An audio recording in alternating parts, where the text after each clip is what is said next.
For half a century, WJPZ Syracuse has been the greatest media classroom on the planet. We've trained students from the 1970s to the 2020s on how to run a professional radio station. But the lessons learned and relationships formed go far beyond studios and transmitters. Taking a look back through the eyes of those who experienced it. This is WJPZ at 50. Welcome to WJPZ at 50. I am John Jack. One of the cool things about this podcast is I've been able to connect with alumni whose story I don't necessarily know. Maybe you don't necessarily know. We're bringing some back into the fold, and that is true of today's guest, Mitch Reiter from the class of 1979. Welcome to the podcast. Thanks, John. Nice to be here. Really appreciate you reaching out when this thing first came out. I think it was when the trailer first came out with Rick Wright. You sent me an email and said you wanted to be on the podcast. So happy to have you. Let's start by giving me a little bit of your personal history, how you ended up at Syracuse and what you did at the radio station. I had some camp friends that went to Syracuse, and back in those days, you didn't really go touring too much on the campuses. And I wanted Johnny Carson's job. Mm-hmm. So that brought me to broadcasting and then, of course, Newhouse. I didn't get into Newhouse initially, but after the first semester, took Com 101 with Marshall Matlock, who was incredible. And there I was. So that's how I got to Syracuse. So you get to Syracuse, like many of us wanting to be the next big name in show business. Some wanted to be Bob Costas, some wanted to be Johnny Carson, and the list goes on. How did you get involved with the radio station? Well, I was in Com 101 class, and Mike Roberts was in my class. And Mike is, I believe, one of the founding fathers or initial saviors of WJPZ 1200 AM, the Rock of Syracuse, of which, by the way, I think I donated my bumper sticker about 20 years ago. I hope it's still in the studios there. And WJPZ was in the basement of Spectrum Sundries, which was an old row house where the Sheraton is now. Right. And we were downstairs, and it was a basement.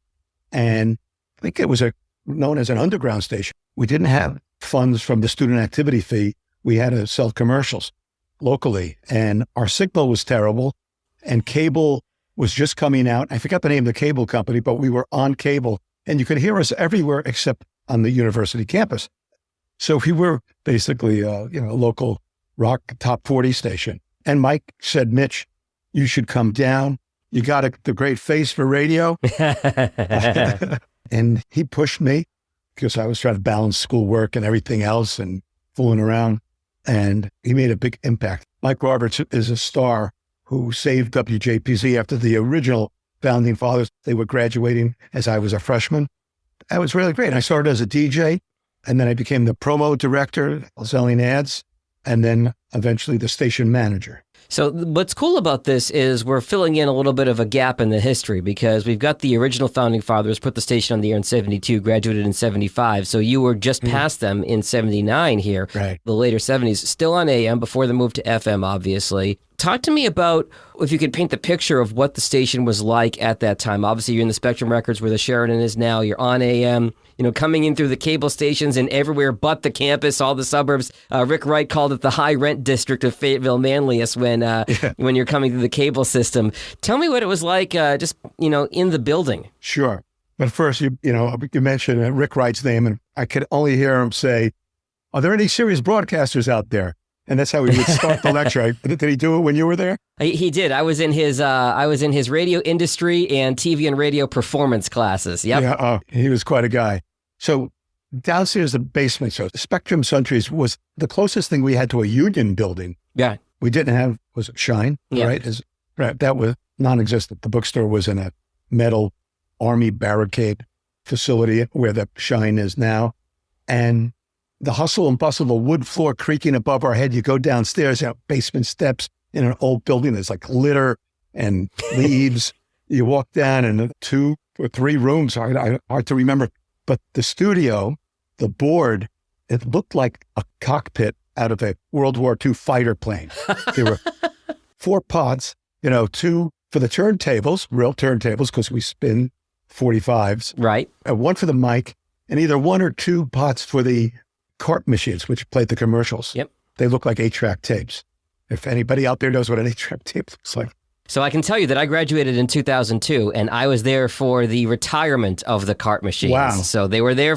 They lasted a good 2 decades after you graduated. So they were still there. Wow. They might have been original 1975 by the way they were performing, but they were still there. Yeah, absolutely. We had to put like a matchbook in it to level the tape so it wouldn't wobble as it played back. And I think I have some of those carts, those little gray and clear carts, somewhere in a storage bin. When I find it, I'll bring it up to the station.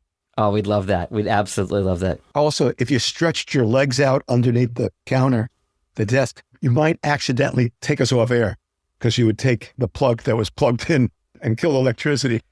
Very easy to just unplug the radio station in those days. Yeah, I might have been guilty of that a couple of times.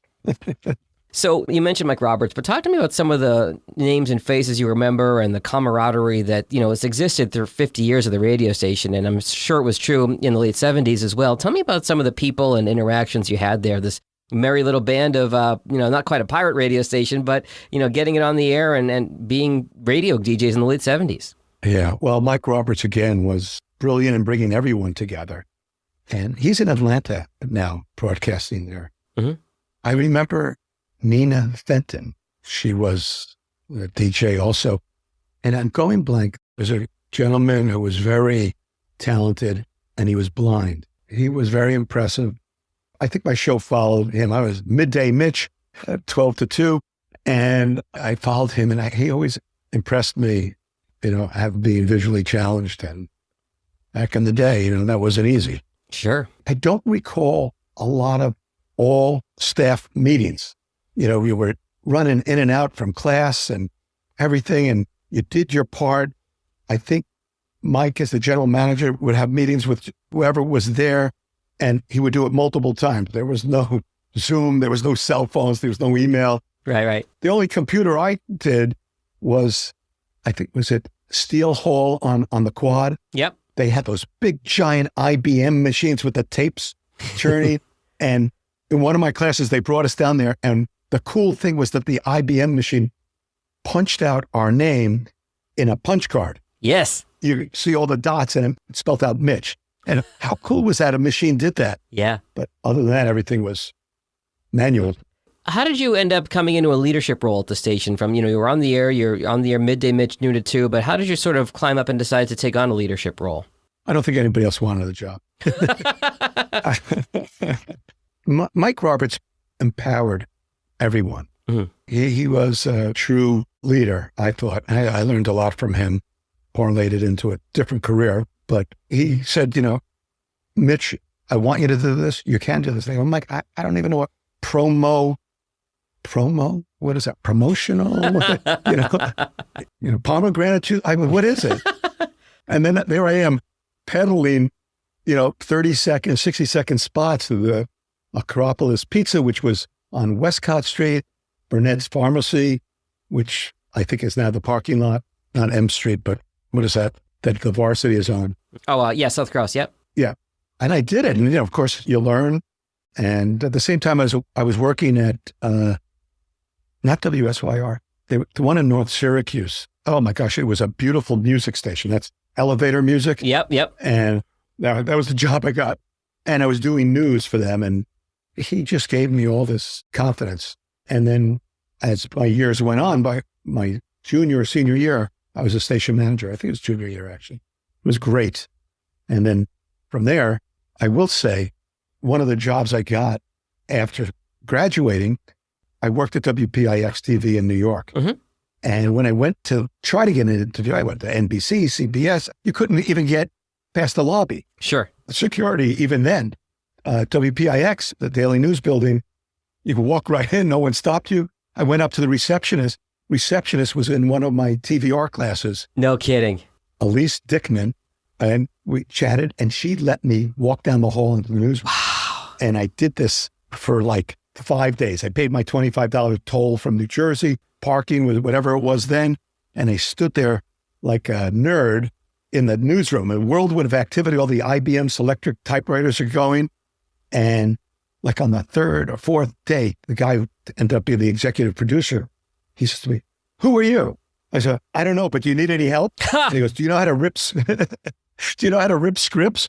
I freaking had a little clue what that was from we didn't have copier or machine. You would type out a script on 10-ply carbon paper, and it was perforated. So you would rip the carbon out and distribute it to the talent and the producer and everything. So that was a no-brainer. I went to college. I figured out how to rip a script. I did that for a couple of weeks, and then I got another job. I became a field producer there. And then two entities began. One was called CNN, and the other one was called INN. INN was owned by the Daily News Corp, which owned WPIX and the Chicago Tribune. So all these jobs opened up. And at the time, I remember this vividly. The producer like, who wants to be the reporter? Who wants to do this? And when it was, who wants to be the satellite coordinator? No one raised their hand, so I raised my hand. What was a satellite coordinator? At the time, there were two satellites, I was told, ComSat 1 and ComSat 2. So we had a red transponder space on it to beam up stories, and I needed to coordinate that.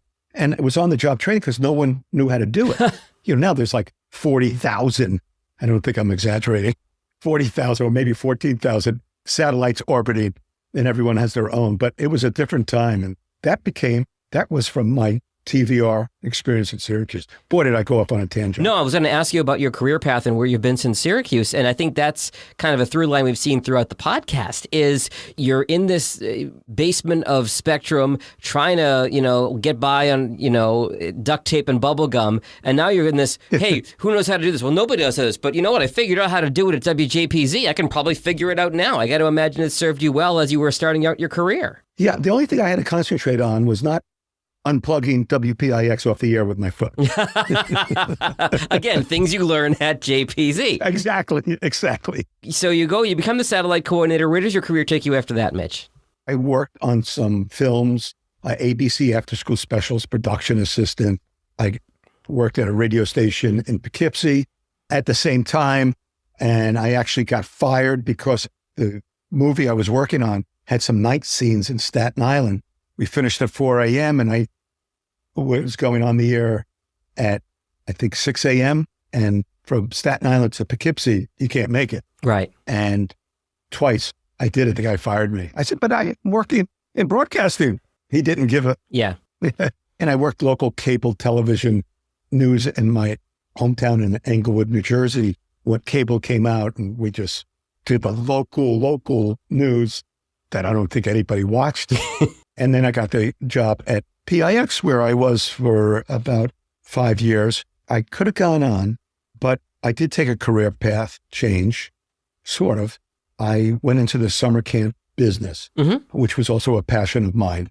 And I've been there for 34 years. I own and direct Camp Towanda, which is in Pennsylvania, in Poconos, about 2.5 hours south of Syracuse. Okay. And I have my own radio station. I have my own TV show, podcast, and everything I learned at Newhouse and here at WJPZ, I apply to my success because, when you're live, ready or not, you're on the air. Right. And it's a production. So I have 450 kids and 300 staff. That's a lot. Yeah. And ready or not, these people show up in June and it's live. And I would bet most alums of WJPZ are probably not still in broadcasting. Right. I don't know if that's true or not. No, that's absolutely true. Just from a cross-section of those I've talked to. Absolutely. But what you learn from the experience here, you take with you, as you do with all other experiences. But WJPZ was major impact because I was empowered to take on more responsibility, and you gain confidence and wisdom. And I applied that to my career. And then I was lucky to have a camp radio station and a podcast, and I do videos. And all of that has given me an edge above my competition. And I've fortunately been very successful. And if you want to watch FridayNightFlix.com, check it out. That's me. I'm the producer. We'll link it in the show notes. Absolutely. So it's a summer camp, but it's obviously a year-round job, right? Yes. The kids are there for 7 weeks. The staff training is about 2 or 3 weeks. And then I have a shoulder season that we do corporate retreats and private parties and weddings and bar mitzvahs and school groups. That gets me through mid-September. And then the rest of the year, it's getting it together. I come to Syracuse almost every year to recruit staff to work on my media team. Wow, okay. Or other positions at camp. And we have a very strong Syracuse population at camp. And even the campers, I influence them. I have everything orange. Yeah. And a lot of kids end up coming to Syracuse. And I come up with catch a good basketball game. Oh, absolutely. Why not? That's a great hook. Yeah. Tell me about your passion for the camp. I think that's really fascinating that you've really kind of fallen in love with this whole area. Yeah, it is. I pinch myself that I get to do this, and I feel blessed. And a camp, for those of us who have had the privilege of going to summer camp, know how unique and special it is. And in today's world, ironically, we're unplugged at camp. Right. The kids do not have any electronics at camp, and they have to have face-to-face communication with each other. And it's all land and water sports and arts, drama, arts and crafts, and media. Our radio station has gone off the air. We now do podcasts. Kids don't even have radios anymore. But we had an AM station, which was 1200, which I did on purpose. Wow, okay. Yeah, an illegal bootleg station. It was great. And being able to do my own productions, audio and video productions, and even graphics, it's all from my experience at Syracuse. And I've turned it into an incredible, meaningful career, impacting so many kids and college kids who come work for me. And I would love to host a JPZ reunion at camp, a great weekend in the late summer or September. Oh, wow. The people can bring their families. We can have campfires, tell these old stories. That would be really awesome. We got to do it before I get too much older. No, I love this. We've got the virtual campfire going now with the podcast series, but I love the idea. I think we're going to follow up with that for sure. Yeah, and John, we could do a podcast around the campfire. Oh, I love it. I have done that. That is really cool. The crackling in the background, make some s'mores, the whole thing. That's fantastic. Absolutely. Drip a little chocolate on the microphone, on the windscreen. Yeah. On the windscreen, not the microphone. We know that from experience. Yes. Do you have any stories that stick out to you from just, you look back and say, remember the time when, other than potentially unplugging the radio station with your foot, any funny stories you think back to where you just laugh these years later? Well, I do remember, of course, having to go to the bathroom while you're on the air. Yeah. And we're spinning 45s. So it's a 3-minute song, maybe. Yeah. And the bathroom was upstairs in Spectrum Sundries.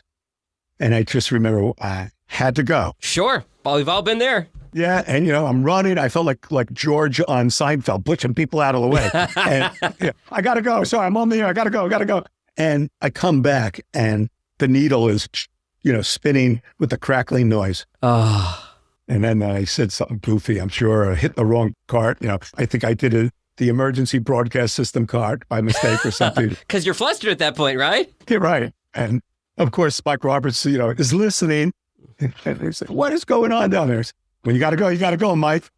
So that really stands out. And of course, unplugging the station off the air. One of the through lines of the podcast series and talking to alumni from, again, it's crazy to say it, but 6 different decades is wow, just how similar these stories are. The location of the station may change. The, equipment might change. The, names of the people may change. But there's something at its core, at its essence, the JPZ people, deep down, I feel like we're just all the same in so many ways, no matter what time we were there. So it's been really great talking to you today, Mitch. Yeah, thank you. It's great. And I'll say that is really significant because, the other alternative was WAER. Right. Which, at least in my day, that was the school station, and that one was prominent and all the fanfare if you were on that. And we were in the trenches making it happen. And that attracted a certain type of individual. I hope I don't repeat myself too many times in the podcast. I don't think I've mentioned this yet in the podcast, but we've had so many people say, talk about WAER. When I got there in the fall of 98, it would have been, like everybody, I wanted to be the next, Bob Costas, Mike Tirico, sportscaster. So I applied and I got into WAER. And at the same time, I was kind of, messing around. Some friends of mine were at JPZ, so I was DJing that as well. I know you're a New Yorker. I grew up in Boston, so rivalry there, a big sports fan. But before I was even on the air at WAER, I was the chief announcer and in charge of all the DJs at JPZ. Those are my people. I felt homesick when I was at the first month or two at Syracuse until I discovered the radio station. And, 75% of the people I still talk to from Syracuse are JPZ people. Several of my groomsmen were JPZ people. I eventually bowed out of AER because I didn't want sports to be work. I like watching sports as a fan. I didn't want to be work. And I was having a blast at JPZ, and I ended up being on the air as a music DJ for 15 years because of it. So there's something about the magic of JPZ, and it's so cool to hear that it started in the 70s and it's gone on through the 2020s. It's really great, and you eloquently expressed it. I think we should all be proud that we had the opportunity to be a part of WJPZ, and apparently it's going to stay around for a long, long time. We can only hope so. Mitch Reiter, thank you so much for your time today. My pleasure. Great to be here. The WJPZ at 50 podcast is created entirely by the staff and alumni of the world's greatest media classroom. It's hosted by John Jag Gay, class of 2002. Editing help from James Bames Grundy III, class of 2020. Imaging by Maureen Cooper, class of 1999. And Ed Lacombe, class of 1985. Podcast artwork by Marty Dundix, class of 2001. Follow WJPZ at 50 on Apple Podcasts, Spotify, YouTube, or wherever you're listening right now.